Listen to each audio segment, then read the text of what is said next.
고성이가 뭘 숨기고 있는지 집안 어딘가에 귀가 붙어 있다는 걸 당신은 언제 알았어? 그 질문 하나만 던져도 박진석의 서재 공기가 얼어붙었는데요. 끝까지 들으시면 고성이가 판 함정이 어떻게 자기 목을 죄는지, 그리고 이 지역의 심장을 살릴 기적이 어떤 대가로 찾아오는지 전부 연결해서 보여드릴게요. 구독과 좋아요는 다음 이야기로 가는 문을 더 빨리 열어줍니다.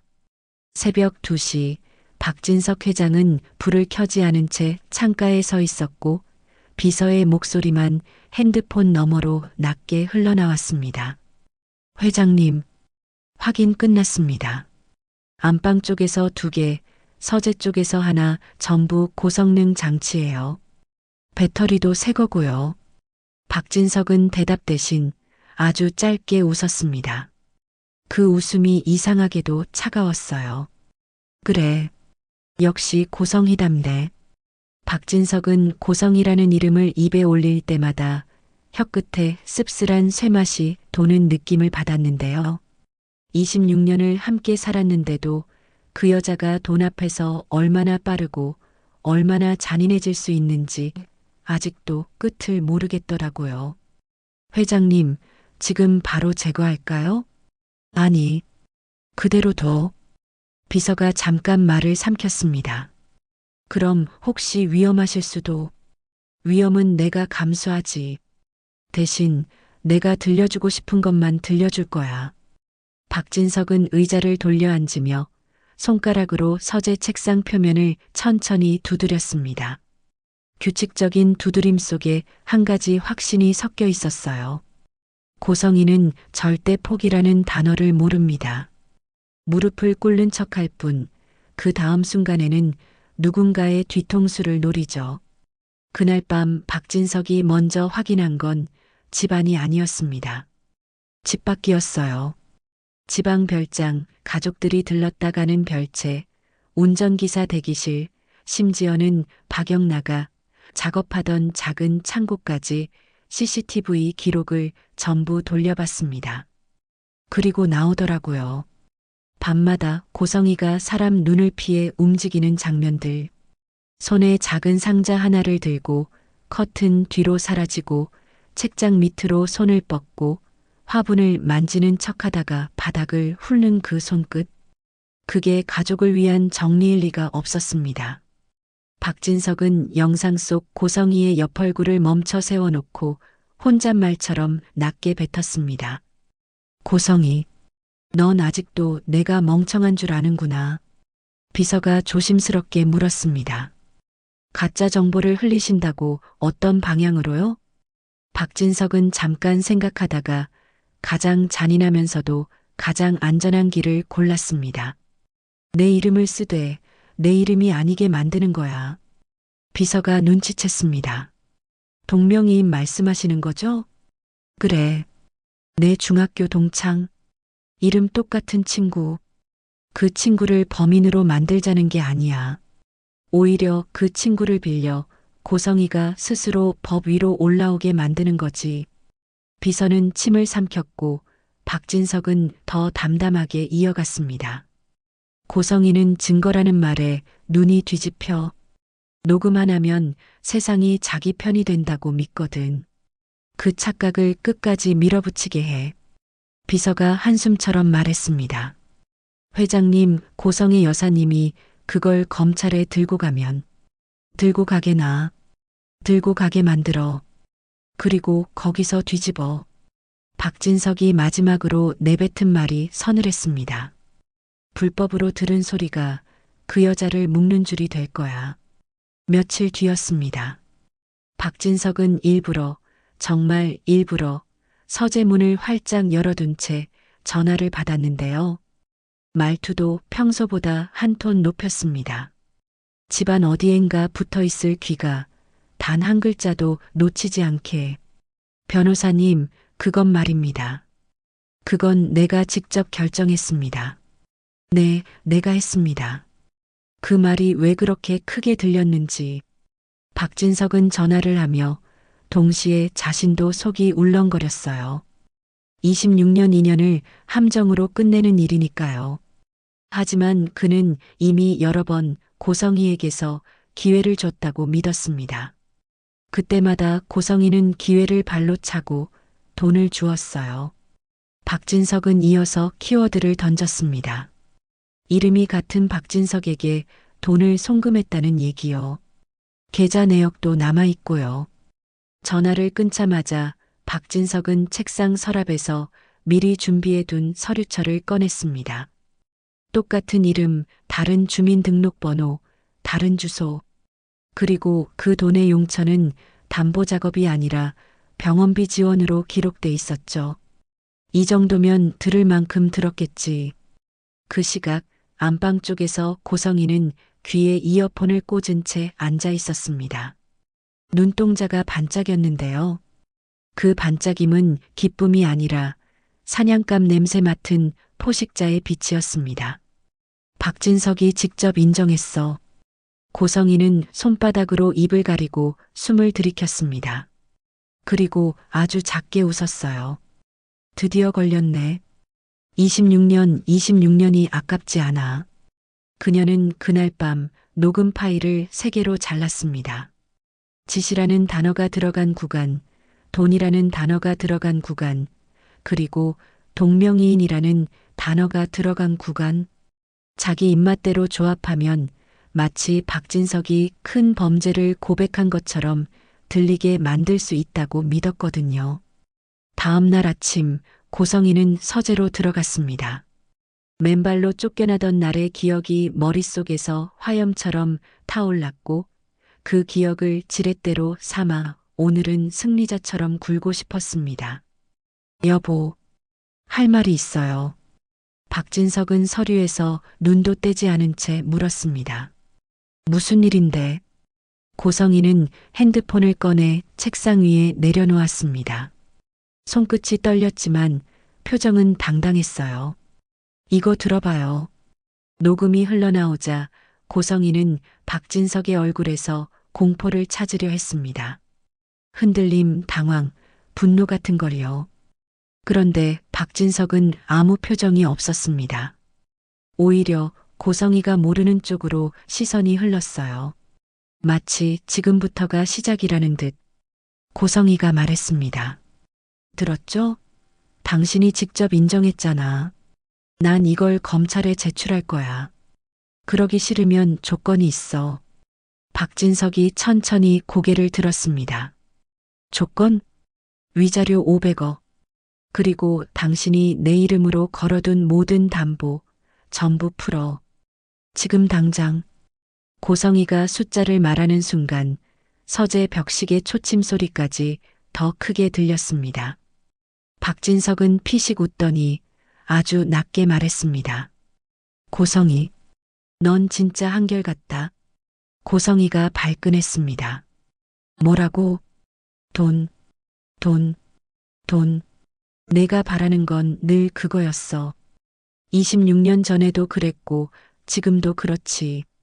고성희는 목소리를 키웠습니다. 내가 왜 그럴 수밖에 없었는지 당신이 알아? 가난이 사람을 얼마나. 알아. 근데 내가 가난해서 그랬다고? 아니, 넌 가난을 핑계로 사람을 이용했지. 박진석은 자리에서 일어나 서랍을 열었습니다. 그리고 서류 한 장을 꺼내 고성희 앞에 툭 던졌어요. 이게 뭐야? 내가 믿는 범죄의 진짜네요. 고성희가 종이를 들여다보는 동안 박진석은 말투를 더 차갑게 만들었습니다. 같은 이름 가진 사람한테 돈 보낸 건 맞아. 근데 담보 작업 대가가 아니라 그 친구 아내 병원비야. 뇌경색으로 쓰러져서 반신마비가 됐거든. 난 그냥 친구를 도왔어. 고성희의 입술이 파랗게 질렸습니다. 거짓말 당신이 어제 분명. 어제 통화? 내가 듣고 있을 줄 알고 한 거지. 너한테 들려주려고 한 거야. 고성희는 종이를 구겨 쥐었고 목이 막힌 듯 말을 더듬었습니다. 그럼 그 녹음은 불법으로 얻은 소리일 뿐이야. 그걸 제출하면 어떤 일이 생길까 내가 더 잘 알잖아. 박진석은 고성이를 똑바로 보며 마지막 한마디를 박았습니다. 내가 덥석 문 건 내 죄가 아니라 내 범죄야. 그 순간 고성이의 허리가 휘청했습니다. 무릎이 바닥에 닿았는데요. 그녀는 넘어지면서도 끝까지 박진석을 노려봤습니다. 아직 포기하지 않은 눈이었어요. 바로 그 눈이 박진석을 더 피곤하게 만들었습니다. 박진석, 나한테 이렇게 할 수 있어?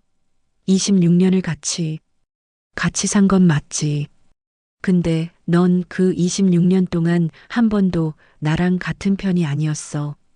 박진석은 문 쪽으로 고개를 돌리며 말했습니다. 오늘 안으로 나가. 더는 내 집이 아니야. 고성이는 그 자리에서 울음을 터뜨렸습니다. 억울해서가 아니라 계산이 무너져서였어요. 모든 수가 엉켜버렸으니까요. 그런데 고성이는 끝내 멈추지 않았습니다. 며칠 뒤 고성이는 그 녹음을 들고 검찰청으로 갔는데요. 그녀는 박진석이 잡히는 날을 상상하며 입꼬리가 올라가 있었습니다. 들어가는 순간부터 이미 승리한 사람처럼 걸었습니다. 하지만 검사실에서 들려온 첫 문장은 고성이의 뒷목을 꺾어 놓았어요. 고성애 씨, 제출하신 파일은 증거로 채택하기 어렵습니다. 고성이가 고함을 치듯 물었습니다. 왜요? 목소리가 박진석인데. 검사는 아주 차분하게 종이를 내밀었습니다. 동명이인 박진석 씨에게 돈이 간 건 맞습니다. 하지만 용처는 병원비 지원, 담보 관련 범죄는 확인되지 않았습니다. 그리고 더 큰 문제는 따로 있습니다. 고성이가 불안해졌습니다. 더 큰 문제? 불법 감청입니다. 박진석 회장 측에서 이미 고소장을 제출했습니다. CCTV로 확인됐고요. 고성이의 머릿속이 새하얘졌습니다. 고소? 내가? 네. 당사자도 부인하지 못할 겁니다. 그제야 고성이는 깨달았습니다. 박진석은 그녀가 녹음을 내밀기 전부터 이미 법을 준비해 놓았다는 거리요. 그때부터 고성이의 호흡이 짧아졌습니다. 승리의 숨이 아니라 도망칠 구멍을 찾는 숨이었어요. 검사가 마지막으로 덧붙였습니다. 변호인 선임하시죠. 조만간 정식 소환 절차가 진행됩니다. 고성이는 검찰청 복도를 빠져나오며 손끝이 얼어붙는 느낌을 받았습니다. 바깥 공기는 맑았는데요. 그 맑은 공기가 오히려 그녀를 더 숨막히게 했습니다. 이제 돈으로 막을 수 없는 벽이 눈앞에 세워졌으니까요. 그날 밤 박진석은 고성이를 다시 불렀습니다. 마지막으로 정리할 말이 남아 있었거든요. 거실 소파에 앉은 박진석 앞에 고성이가 섰습니다. 처음에는 등을 곧게 세우려 했지만 두 번째 숨을 들이킬 때 이미 무너졌어요. 흔들리는 눈동자만 남았습니다. 박진석이 먼저 말했습니다. 검찰 다녀왔지. 고성이는 입술을 깨물었습니다. 대답 대신 고개만 아주 미세하게 끄덕였어요. 박진석은 위스키 잔을 내려놓으며 더 낮은 목소리로 이어갔습니다. 난 내가 이 집에 다시 들어온 그날부터 의심했어. 박영나가 남긴 편지 한 장으로 집이 뒤집혔는데도 넌 이상하게 침착했거든. 잃을 게 없는 사람처럼. 고성이가 고개를 들었습니다. 영나 얘긴 왜 꺼내? 왜냐면 내가 영나도 이용하려 했으니까. 고성이의 눈이 흔들렸습니다. 박진석은 그 흔들림을 놓치지 않았어요. 고성이, 난 너한테 마지막 기회를 주고 싶었어. 진짜 반성하고 자식들 앞에서라도 사람답게 살면 내가 어느 정도는 막아줄 생각도 했지. 고성이가 울먹이며 중얼거렸습니다. 나도 당신을 사랑했던 순간이 있었어. 박진석은 고개를 저었습니다. 그 말 지금 와서 무슨 힘이 있어. 넌 돈 앞에서 자식도 버렸어. 지은호도 한우진도 내 계획에 끌려들 뻔했지. 고성이는 그 이름을 듣는 순간 얼굴이 굳었습니다. 한우진이라는 이름은 그녀에게 언제나 금기였어요. 들켜서는 안 되는 실수, 되돌릴 수 없는 선택, 그 모든 걸 떠올리게 하니까요. 박진석이 딱 잘라 말했습니다. 내일까지 집 비워. 위자료는 없다. 그리고 고소권은 법대로 간다. 고성이가 바닥에 주저앉았습니다. 나나 어디가. 그건 내가 만든 길이야. 박진석은 더 이상 뒤돌아보지 않았습니다. 고성이의 울음이 거실 천장에 부딪혀 돌아왔지만 박진석은 그 소리를 끝으로 들었습니다. 그런데 박진석이 모든 걸 고성이에게만 쏟아붓고 있을 때 다른 전쟁이 동시에 진행 중이었는데요. 병원 중환자실. 이 지역은 산소호흡기 소리에 맞춰 가늘게 숨을 쉬고 있었습니다. 이 지역은 겉으로는 늘 냉정하고 완벽해 보이지만 지금은 몸이 먼저 무너지고 있었어요. 심장이 한계를 넘어서 버린 겁니다. 김다정은 아들의 손을 잡고도 잡은 느낌이 들지 않아 계속 손에 힘을 줬습니다. 지여가 제발. 이상철은 입술을 깨물었습니다. 정년퇴직으로 내려놓은 책임감이 다시 가슴을 짓눌렀어요. 내가 대신 아플 수 있으면 얼마나 좋겠냐. 그리고 그 곁에는 지은호가 있었습니다. 지은호는 눈가가 벌겋게 부어 있었는데요. 이지혁에게 고백했다가 거절당했던 그날 이후 선배라는 단어를 입에 올리는 것도 조심스러웠습니다. 그런데 지금 그 선배가 죽을지 모른다고 생각하니 마음이 갈기갈기 찢어지더라고요. 지은호가 의사에게 물었습니다. 선생님, 이지혁 씨 얼마나 버틸 수 있나요? 의사는 솔직했습니다. 기적이 오지 않으면 시간이 많지 않습니다. 이식만이 답이에요. 그 기적을 붙잡으려고 뛰어다닌 사람이 있었죠. 슈조이 그룹 부사장 박성재였습니다. 박성재는 병원 복도 끝에서 전화를 붙들고 있었습니다. 얼굴은 굳어 있었고 목소리는 떨렸습니다. 아버지 제발이요. 이지혁이 진짜 위험해요. 제 친구예요.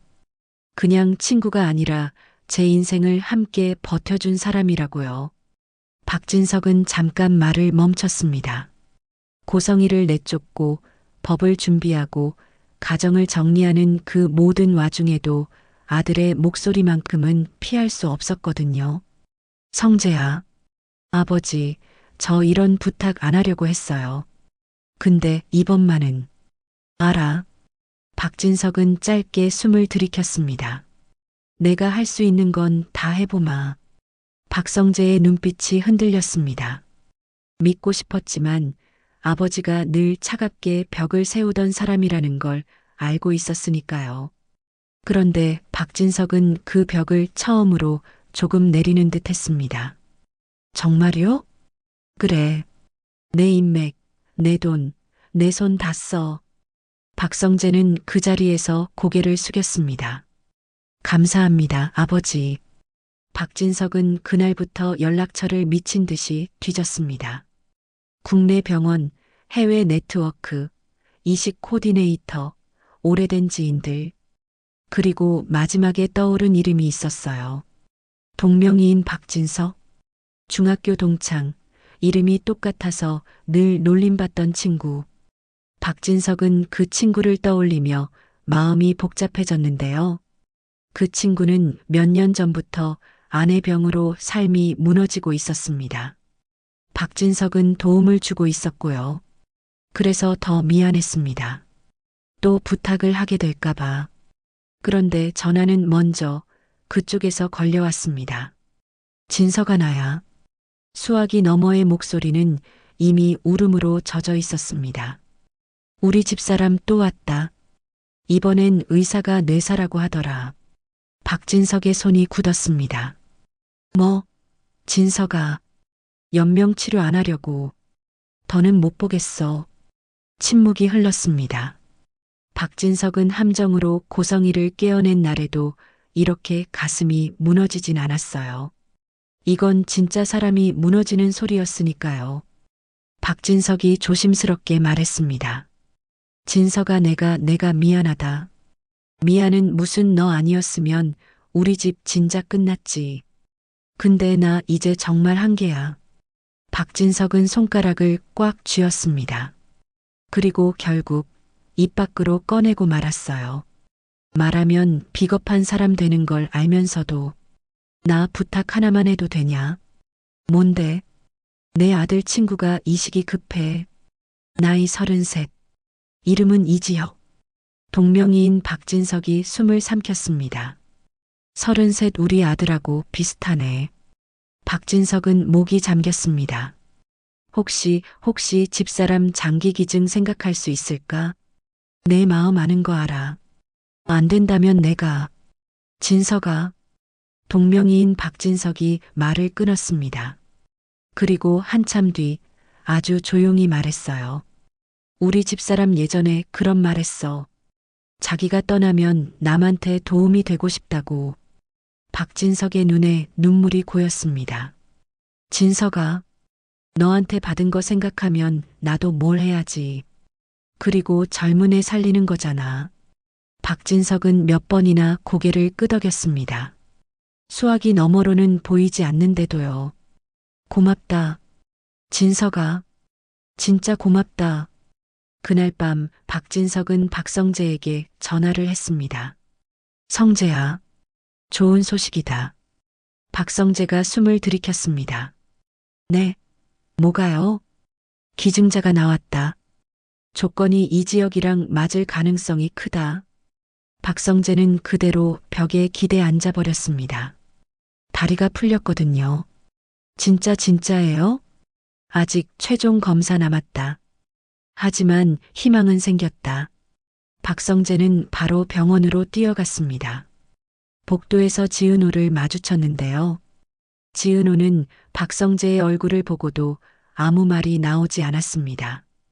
기대하면 무너질까봐 그게 두려웠거든요. 박성재가 지은호에게 말했습니다. 지은호 씨, 이지혁 살릴 수 있을지도 몰라요. 지은호가 눈물을 삼키며 되물었습니다. 정말 살릴 수 있어요? 검사 통과하면 수술 들어갈 거예요. 그 순간 지은호의 어깨가 덜덜 떨렸습니다. 웃고 싶은데 무섭고 감사한데 또 죄책감이 밀려왔어요. 왜 더 일찍 마음을 말하지 못했는지, 왜 거절당한 뒤로 괜히 거리를 두었는지. 지은호가 울먹이며 말했습니다. 선배 제발 사라져요. 검사 결과가 나오는 날 병실 공기는 숨도 쉬기 어려울 만큼 무거웠습니다. 이상철은 손가락 마디가 하얗게 될 때까지 주먹을 쥐었고 김다정은 계속 기도했어요. 의사가 문을 열고 들어왔습니다.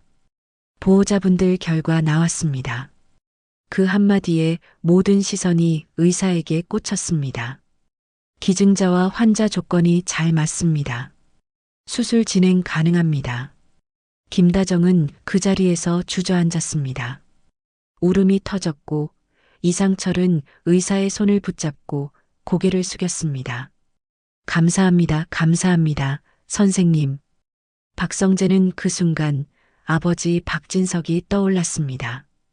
그 냉정한 사람도 오늘만큼은 사람을 살리는 쪽에 서 있었어요. 박성재는 스스로도 놀랄 만큼 아버지가 고마웠습니다. 그리고 지은호가 조용히 말했습니다. 성재 씨, 아니 박성재 부사장님, 정말 감사합니다. 박성재가 고개를 저었습니다. 제가 한 거 아니에요. 아버지가, 그리고 이지혁이 살아야 우리도 살죠. 그 말이 끝나기도 전에 이지혁이 힘겹게 눈을 떴습니다. 목소리는 얇았지만 분명했습니다. 성재야. 박성재가 손을 잡았습니다. 응, 나 여기 있어. 나 살 수 있는 거야? 그래, 너 살 거야. 그러니까 버텨. 이지혁은 아주 천천히 고개를 끄덕였습니다. 그리고 지은호를 바라봤습니다. 지은호는 그 눈을 피하지 못했어요. 두 사람 사이에 말하지 못한 것들이 한꺼번에 몰려왔거든요. 이지혁이 겨우 입술을 움직였습니다. 은호야. 지은호가 울음을 참으며 대답했습니다. 네. 선배, 나 미안했어. 지금은 그런 말 하지 말아요. 살아서 나중에 해요. 그때 박진석의 핸드폰이 울렸습니다. 화면에 뜬 이름은 고성이었습니다. 박진석은 전화를 받지 않았지만 고성이는 포기하지 않았습니다. 문자로 또 문자로 숨도 안 쉬고 쏟아냈어요. 당신 아들 앞에서 다 터뜨릴 거야. 영나가 사라진 거 다 당신 탓이라고 말해줄까? 병원에 기증자 생겼다며? 그거 내가 막을 수도 있어. 박진석은 화면을 내려다보며 손가락을 잠깐 멈췄습니다. 마지막 문장, 막을 수도 있어라는 말이 눈에 박혔거든요. 고성이는 지금 자신이 법으로 몰리는 걸 알면서도 또 다른 곳을 찌르려 하고 있었습니다. 딱 고성희다운 방식이었죠. 누군가가 살려고 하는 순간 그 숨통을 값으로 바꾸려는 사람. 비서가 물었습니다. 병원 쪽을 건드릴까요? 혹시 고성의 여사님이 건드릴 수 있어. 그 여자는 사람을 산다. 돈으로. 박진석은 한 박자 쉬고 더 낮게 말했습니다. 그래서 내가 먼저 막을 거야. 그날 저녁 고성이는 호텔 라운지에 앉아 변호사와 마주했습니다. 검찰 소환 이야기를 듣고도 그녀의 눈빛은 오히려 더 날카로워졌는데요. 고성이는 패배를 인정하면 그날부터 숨이 막힌다는 걸 아는 사람이었습니다. 변호사가 조심스럽게 말했습니다. 불법 감청은 정황이 명확합니다. 합의가 최선일 수도. 고성이가 비웃었습니다. 아베, 내가 왜? 박진석이 날 쫓아냈잖아. 그럼 나도 그 사람을 같이 끌고 가야지. 어떤 방향으로요? 고성이는 가방에서 또 다른 파일을 꺼냈습니다. 서류가 아니라 사진이었어요. 병원 복도에서 누군가가 찍은 사진. 이지혁의 부모, 지은호, 그리고 박성재. 지혁이 심장 이식 필요하다는 소문. 이미 돌아. 그건 환자 개인정보입니다. 그러니까 더 좋지. 누군가 흘렸다는 말이 되잖아. 박진석이 권력으로 병원 움직였다고 프레임 씌우면 변호사가 얼굴을 굳혔습니다. 그건 위험합니다. 자칫하면 위험? 지금 내 인생이 더 위험해. 난 뺏기기 전에 뺏어야 해. 고성이는 손가락으로 사진 속 박성재를 톡톡 두드렸습니다. 박성재가 제일 약점이야. 아들 때문에 박진석이 흔들리거든. 부사장님을 어떻게 흔들 필요 없어. 아들이 흔들리면 아버지가 흔들려. 그리고 고성이는 마지막 카드처럼 사진 한 장을 더 꺼냈습니다. 마스크를 쓴 남자, 병원 출입구 근처에서 뒤돌아서는 모습. 얼굴은 다 보이지 않았지만 지은호가 알면 한 번에 알아볼 사람. 한우진. 변호사가 숨을 삼켰습니다. 저분이? 그래. 이 집안에서 가장 싫어하는 이름. 그리고 가장 잘 통하는 이름. 고성이는 입꼬리를 올렸습니다. 박진석이 영나 얘기하면 흔들리지? 그럼 난 영나가 사라진 이유를 더 크게 만들 거야. 가족이 숨긴 비밀로. 변호사가 조심스럽게 물었습니다. 그 비밀이 뭡니까? 고성이는 대답하지 않았습니다. 대신 컵을 들어 한 모금 마셨습니다. 그 침묵이 오히려 더 무서웠어요. 한편 병원에서는 수술 전 마지막 밤이 지나가고 있었습니다. 김다정은 이지혁에게 작은 손난로를 쥐어줬습니다.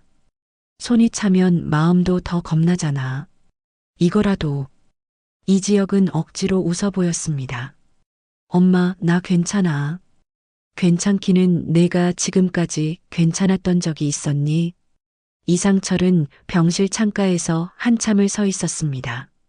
자신이 무엇을 더 해줄 수 있을지 머리를 쥐어짜도 답이 안 나오는 느낌이었어요. 그래서 이상철은 결국 박진석을 떠올렸습니다. 아들의 친구를 살리기 위해 움직인 그 사람. 그런데 이상철은 그 사람에게 무례했던 기억이 떠올라 더 괴로웠습니다. 이상철이 조용히 말했습니다. 다정아, 나 박진석 회장한테 전화라도 해야겠다. 김다정이 놀라서 바라봤습니다. 지금 그분도 힘드실 텐데. 그래서 해야지. 고마운 건 고맙다고 말해야 하고 미안한 건 미안하다고 말해야 해. 이상철은 핸드폰을 꺼내 번호를 눌렀습니다. 손끝이 떨렸지만 그는 고지식하게라도 해야 할 일을 하려고 했어요.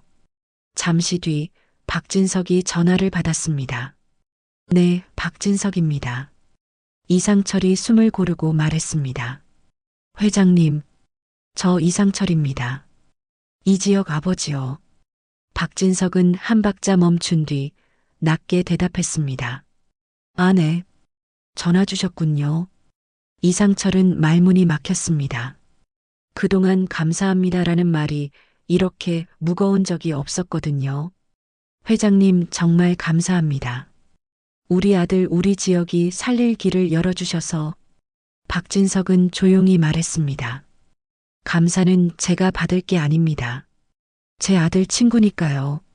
그리고 사람 살리는 건 당연히 해야죠. 이상철은 그 말에 오히려 더 가슴이 아팠습니다. 자기가 당연히 해야 할 일들을 그동안 얼마나 놓치고 살았는지 돌아보게 됐거든요. 회장님, 전전에 회장님께 무례했었습니다. 그날, 그 얘긴 하지 마세요. 박진석이 먼저 끊어냈습니다. 오늘은 그 얘기할 날이 아닙니다. 내일 수술이잖아요. 그것만 생각하세요. 이상철은 입술을 깨물고 고개를 끄덕였습니다. 네. 그래도 언젠가 꼭 직접 찾아뵙고 언젠가 지역이 건강해지면요. 그때 봅시다. 전화를 끊고도 이상철은 한참을 멍하니 서 있었습니다. 그때 김다정이 이상철의 손을 잡았습니다. 당신 잘했어. 이상철은 눈을 감았습니다. 내가 잘한 건 하나도 없어. 그냥 지금이라도 해야지. 깊은 밤 병실에는 지은호만 남았습니다. 지은호는 이 지역의 침대 옆 의자에 앉아 손등을 조심스럽게 쓰다듬었는데요. 병원 불빛이 희미하게 비쳐서 이 지역의 얼굴이 더 창백해 보였습니다. 이 지역이 눈을 떴습니다. 은호야. 지은호가 깜짝 놀라 고개를 들었습니다. 선배, 왜 안 자요? 자면 눈 감았다가 못 뜰까봐. 그 말에 지은호의 눈물이 또 차올랐습니다. 지은호는 눈물을 참으려고 웃는 척했어요. 선배답지 않게 왜 그런 소리예요? 선배는 늘 겁도 없으면서. 이 지역은 한숨처럼 웃었습니다. 나도 사람이라서 무섭더라. 무서우면 나 붙잡아요. 제가 옆에 있을게요. 이 지역이 한참 지은호를 바라보다가 조용히 물었습니다. 나 내 고백 거절한 거 아직도 미워? 지은호가 입술을 깨물었습니다. 미워서 여기 있겠어요? 그럼은요, 선배. 살아서 다시 물어봐요. 이 지역은 아주 천천히 고개를 끄덕였는데요. 그리고 거의 속삭이듯 말했습니다. 나 살아서 너한테 제대로 말하고 싶어. 지은호가 고개를 끄덕이며 대답했습니다. 그러니까 살아야 돼요. 약속해요. 그때 병실 문이 조용히 열렸습니다. 박성재였습니다. 그는 들어오다가 두 사람을 보고 멈칫했어요. 눈빛이 잠깐 흔들렸는데요. 친구를 살리고 싶은 마음과 그 친구 옆에 있는 지은호를 보는 마음이 복잡하게 엉켰습니다. 박성재가 낮게 말했습니다. 미안해요. 방해하려던 건 아닌데. 지은호가 자리에서 일어났습니다. 아니에요. 부사장님 들어오세요. 박성재는 이 지역을 보며 말했다. 지역아, 내일 진짜 버텨. 너 없으면 나 진짜 답 없다. 이 지역이 힘겹게 웃었습니다. 너 나 죽으면 회사도 못 다니지? 미친 소리 하지 마. 박성재는 목이 잠겼습니다. 살아. 제발. 세 사람 사이에 짧은 침묵이 흘렀습니다. 그 침묵이 길어질수록 불안이 커졌어요. 그래서 지은호는 일부러 말했습니다. 저 물 좀 사올게요. 그리고 병실을 나왔습니다. 두 남자의 마음이 뒤엉키는 걸 지금은 견딜 자신이 없었거든요. 지은호가 자판기 앞에 서 있는데 뒤에서 익숙한 목소리가 들렸습니다. 은호야. 지은호는 몸이 굳었습니다. 천천히 돌아보니 한우진이 서 있었습니다. 얼굴은 피곤해 보였고 눈밑이 짙게 꺼져 있었어요. 지은호가 떨리는 목소리로 물었습니다. 오빠 왜 여기야? 부산에 있다면서. 한우진이 고개를 흔들었습니다. 부산에 있을 수가 없었어. 너한테 꼭 말해야 할 게 있어. 지은호의 심장이 쿵 내려앉았습니다. 뭔데? 한우진은 입술을 달달 떨다가 결국 한마디를 내뱉었습니다. 고성이가 나를 찾고 있어. 지은호의 얼굴이 새하얘졌습니다. 뭐? 내가 어디 숨어 있는지, 누구랑 연락하는지 다 뒤지고 있어. 그리고 병원 기증자건도 알아냈어. 내가 듣기로는 그걸 막으려고 움직인대. 지은호가 손에서 종이컵이 미끄러질 뻔했습니다. 그럼 선배 수술이. 그래서 내가 온 거야.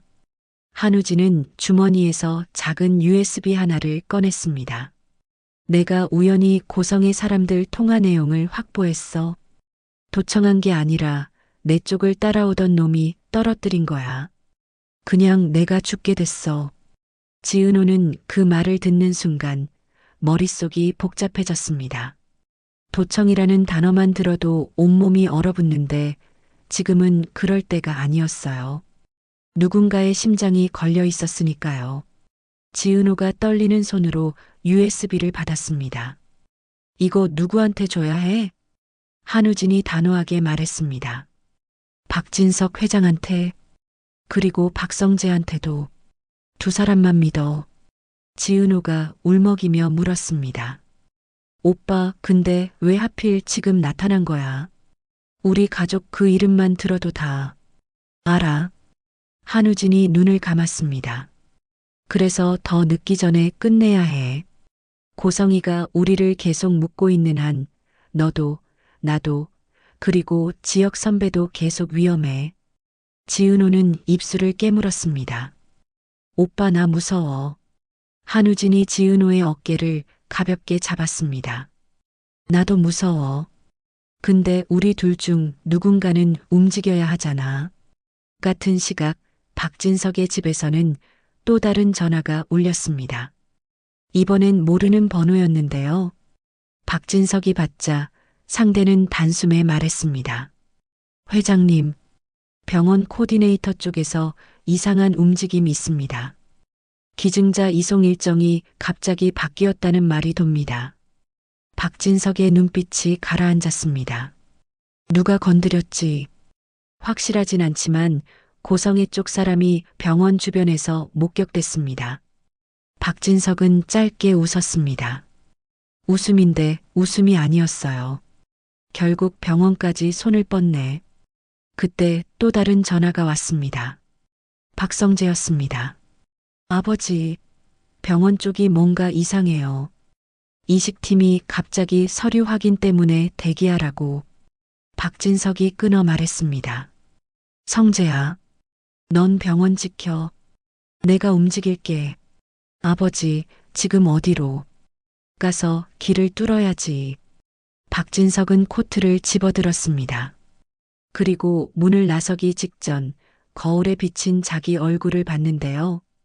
그 얼굴은 회장이 아니라 누군가의 아버지였습니다. 이번만큼은 사람 살리는 걸로 끝내자. 병원으로 향하는 차 안에서 박진석의 핸드폰이 또 울렸습니다. 고성이었습니다. 이번엔 박진석이 받았습니다. 고성이. 수화기 너머에서 고성이가 웃었습니다. 봤네. 여보, 나 생각보다 빨리 나올 수도 있어. 무슨 짓을 했지? 뭐긴. 당신이 가장 아끼는 걸 건드린 거지. 박진석의 턱이 굳었습니다. 내 아들 친구 수술에 손댔어? 고성이는 대답 대신 천천히 말했습니다. 난 당신이 내 삶을 무너뜨렸으니 나도 당신 삶에 균열 하나쯤 내야지. 공평하잖아. 박진석은 숨을 들이켰습니다. 고성이, 그건 선을 넘는 거야. 선을 넘은 건 당신이야. 나 쫓아내고 나를 범죄자로 만들고 너 스스로 범죄자가 된 거야. 고성이가 목소리를 낮췄습니다. 그 낮은 목소리가 더 섬뜩했어요. 박진석, 선택해. 내 조건 받아들이면 병원 일은 원래대로 돌아가. 아니면 내일 아침 뉴스에 재벌 회장, 장기 이식 로비가 뜰 거야. 박진석은 입술을 깨물었습니다. 조건이 뭔데? 500억? 그리고 나를 다시 이 집 안으로. 법적 배우자 자리 유지. 그리고 영락 찾는데 나도 참여. 박진석은 차창 밖을 보며 말했다. 영란은 내가 찾을 자격 없어. 자격? 자격은 돈으로 사면 돼. 그 말에 박진석의 눈이 완전히 식었습니다.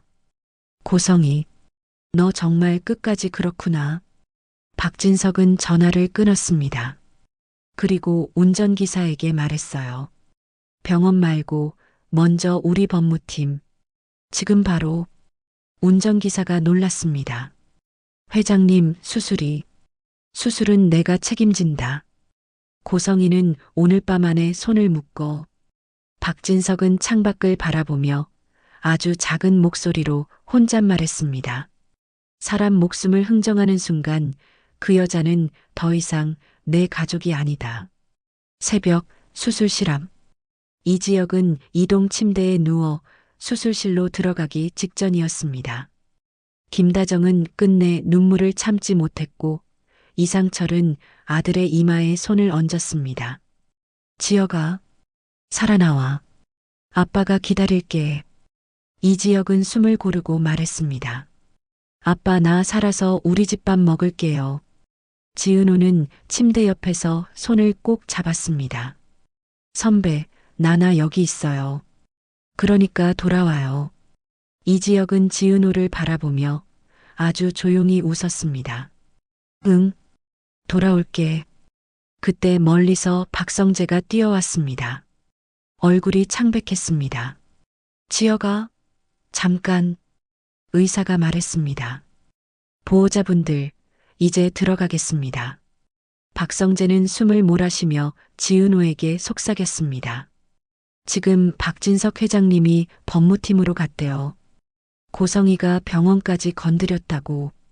지은호의 손에 땀이 찼습니다. 주머니 속 USB가 뜨겁게 느껴졌어요. 그리고 그 순간 복도 끝에서 기자들이 몰려 들어오는 소리가 들렸습니다. 누군가가 이미 정보를 흘린 거였죠. 재벌 회장 장기 이식 로비 의혹. 사람들이 웅성거렸고 병원 직원들이 막으려 했습니다. 수술실 앞 공기가 순식간에 소란으로 뒤덮였어요. 김다정이 얼어붙었습니다. 저 사람들 왜 저래? 이상철이 이를 악물었습니다. 누가 우리 아들을. 지은호는 숨이 막혔습니다. 머릿속에 고성이의 웃음이 떠올랐고 동시에 한우진의 말이 떠올랐어요. 막으려고 움직인대. 박성재가 낮게 말했습니다. 지금 이대로면 수술이 지연될 수도 있어요. 그 말이 끝나기도 전에 수술실 문이 닫히기 직전에 이지혁이 마지막으로 지은호를 바라봤습니다. 그 눈빛이 말하는 것 같았어요. 지금 나를 지켜. 지은호는 주머니 속 USB를 꼭 쥐었습니다. 그리고 결심했습니다. 더는 당하고만 있을 수 없다고요. 과연 지은호는 고성이의 손을 끊어낼 수 있을까요?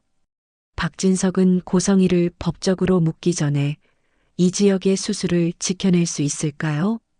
그리고 한우진이 가져온 USB 안에는 고성이를 끝장낼 진짜가 들어있을까요?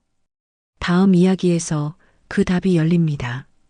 구독과 좋아요, 알림 설정까지 해두시면 바로 이어서 전해드릴게요.